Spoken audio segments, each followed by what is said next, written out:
오늘의 첫 번째 케이스는 끄수님이 문의해 주신 내용이에요. 이탈리아 약대 영어과정 졸업 후 약사 취업 및 이민 관련해서 문의드립니다.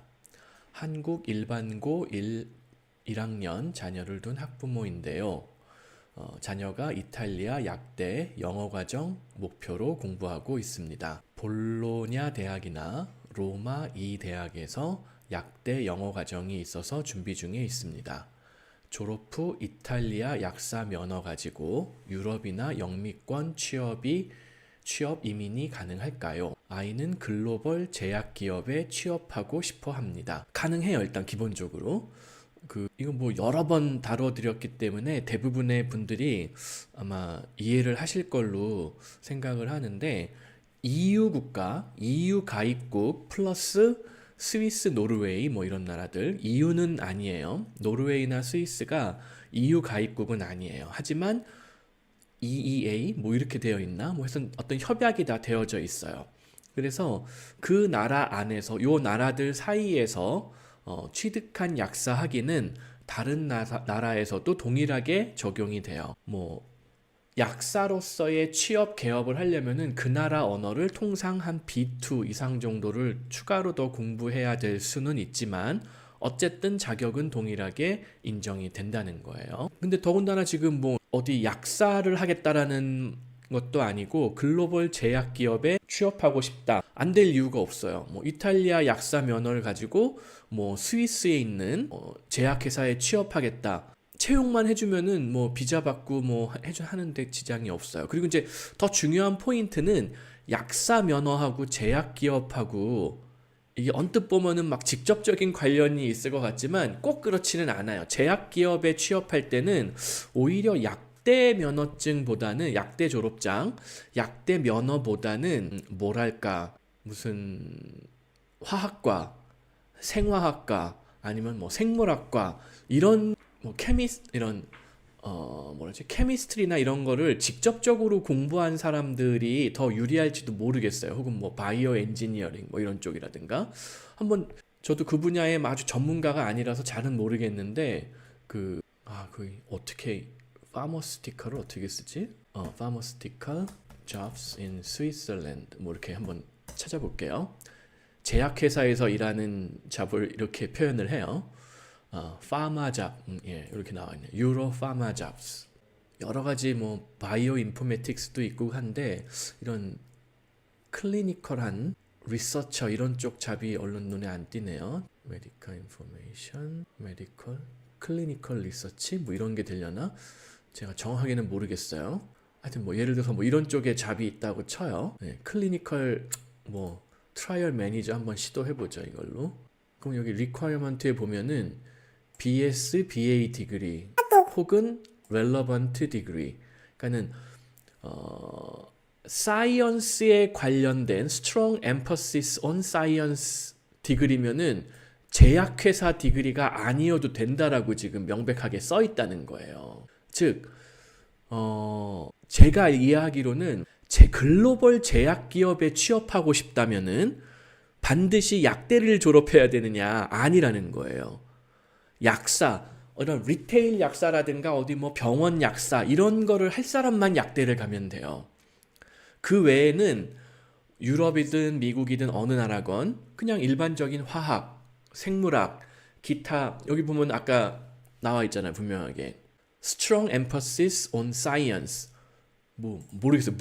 물리학 전공자가 뭐 제약회사에서 할 일이 얼마나 있을지는 모르겠는데 화학, 생물학, 뭐 생화학, 기타 무슨 뭐 바이오, 심지어는 뭐 식품영양학 이런 식품영양학과가 오히려 무슨 제약회사에서 아주 막 시리어스한 그런 약도 만들지만 무슨 뭐 건강보조식품 이런 것도 엄청 만들잖아요. 그리고 그게 어쩌면 시장이 더 클 수도 있고 그러면 그거 다 식품영양학과하고 관련이 있단 말이에요. 그래서 지금 뭐 볼로냐 대학이나 로마 2대학의 약대 영어 과정 가는 거 나쁘지는 않은데 글로벌 제약 기업은 대체로 스위스, 독일, 미국, 영국 뭐 이런 선진국들에 많이 있어요. 이탈리아에도 뭐 있을지 없을지는 제가 잘 모르겠지만 그러니까 약을 실제로 R&D를 하는 곳이 있고 뭐 약을 복제약을 열심히 생산하는 곳도 있고 뭐 그렇잖아요. 근데 되게 막 어떤 핵심적인 약, 신약 이런 거는 주로 뭐 스위스, 뭐 독일, 뭐 벨기에, 뭐 네덜란드 아니면 북유럽 아니면 뭐 영국, 미국 이 정도 레벨에서 주로 신약이 나오지. 웬만한 선진국이 아니고서는 그 신약을 개발하는데 필요한 자금이라던가 시간이라던가 이거를 견뎌내질 못해요. 그래서 실제로 요번에 코로나 팬데믹 때도 자 코로나 백신 mRNA라고 하나요? mRNA 요번에 그거 노벨상 받았잖아요. 그 노벨상 받은 사람이 두 명이에요. 노벨 생리의학상, 그냥 뭐 흔히 노벨 의학상이라고 얘기하죠. 노벨 의학상을 받은 사람이 두 명인데 그 중에 한 사람은 헝가리 요새 막 그 헝가리 약대 뭐 헝가리 의대도 인기잖아요. 이거 헝가리 그 무슨 세제드 대학인가? 여기 헝가리 의대로 유명한 학교들 중 하나거든요. 거기 박사 출신이세요. 근데 문제는 이 사람이 헝가리에서 계속 연구 개발을 한 건 아니에요. 미국 가서 했어요. 그랬으니까 mRNA 그 개발을 했고 또 그분이 결국에는 독일의 바이오엔텍 여기서 성공을 시킨 거예요. 독일의 바이오엔텍에서 성공을 시키고 그다음에 바이오엔텍에서 성공시킨 거를 뭐 자금이라던가 뭐 임상 실험이라던가 뭐 이런 거를 어디죠? 갑자기 생각이 안 나네. 미국 회사에서 됐잖아요. 그 비아그라 만든 회사. 이제 오늘 생각이 안 나네. 이제 머리가 나빠가지고. 즉 자본이 이런 신약 개발이라던가 이런 쪽은 자본이라던가 기술 뭐 연구 개발 이런 뭐 노하우도 중요하지만은 자본이 뒷받침되지 않으면은 그게 뭐 가능하지가 않거든요.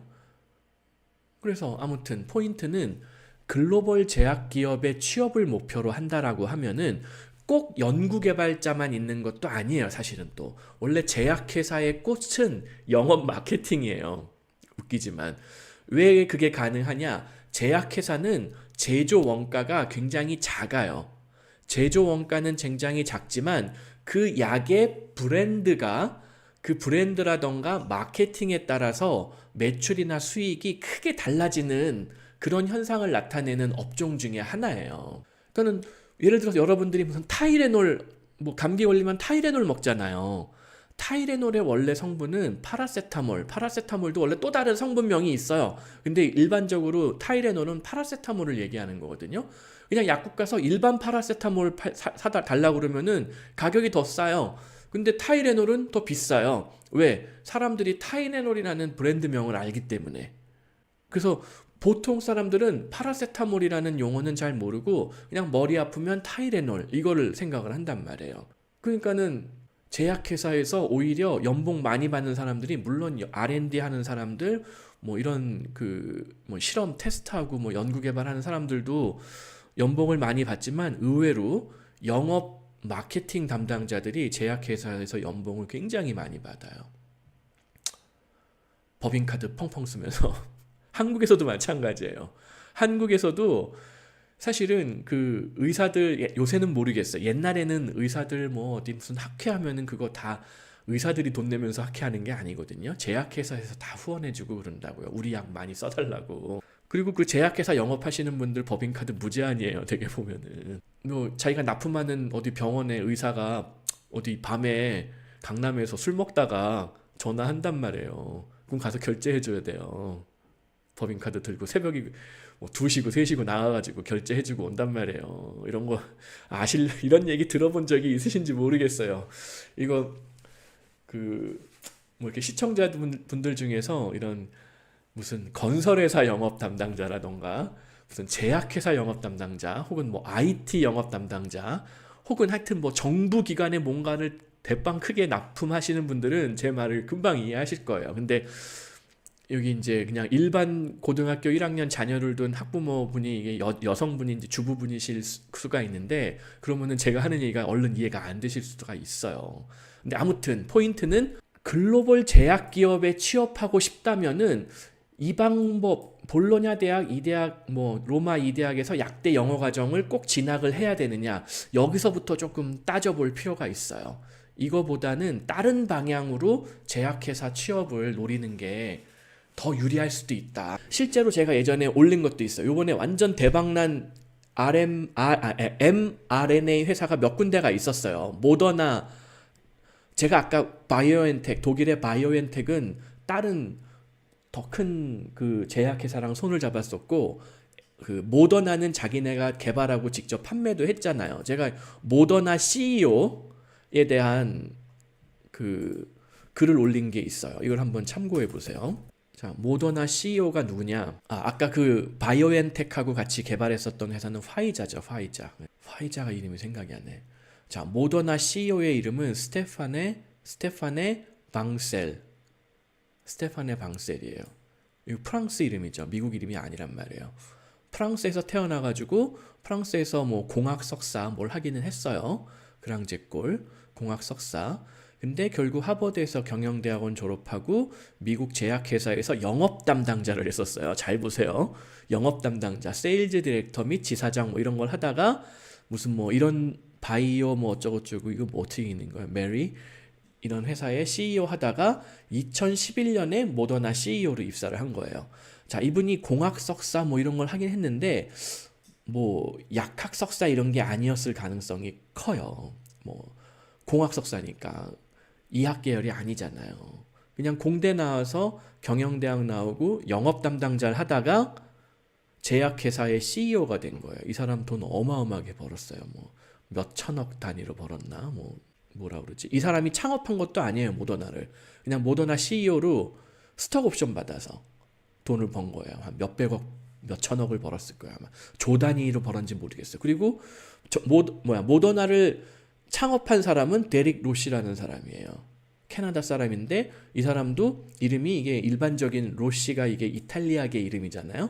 정확하게는 몰타에서 온 사람이에요. 몰타에서 이제 아빠 따라서 캐나다에 이민 와가지고 뭐 토론토 대학, 뭐 핀란드 헬싱키 대학. 자, 보세요. 생물학 학사 석사, 생물학 박사예요. 약대 근처에도 안 가봤어요. 데릭 로시가 이렇게 생겼어요. 이 사람은 일찌감치 회사 팔아버리고 완전히 팔은 것 같지 않고 상당 부분을 지분을 이제 비싸게 팔고 나머지 지분 일부 남겨놓고 이렇게 놀러 다니고 있어요. 코로나 때 이 사람 뭐 나와가지고 인터뷰한 것도 제가 본 적이 별로 없는 것 같아요. 이 사람은 펑펑 놀고 있고 그냥 똑똑한 CEO 하나 갖다 놓고 대박을 내버린 거예요. 자, 이 중에 지금 약대 나온 사람이 없잖아요. 이거 한번 잘 참고해 보세요. 그래서 꾸수님 같은 경우에 자녀가 글로벌 제약기업 취업을 목표로 한다라면은 약대를 통한 방법이 뭐 불가능하거나 나쁜 방법은 아닌데 그 방법이 생각보다 좋지 않을 수도 있다. 약대는 공부도 길게 해야 되고 남들 석사학위 끝날 때쯤에 겨우 학사학위 끝나게 될 수도 있고 막 그렇단 말이에요. 하여튼 잘 참고해 보시면 좋을 것 같아요.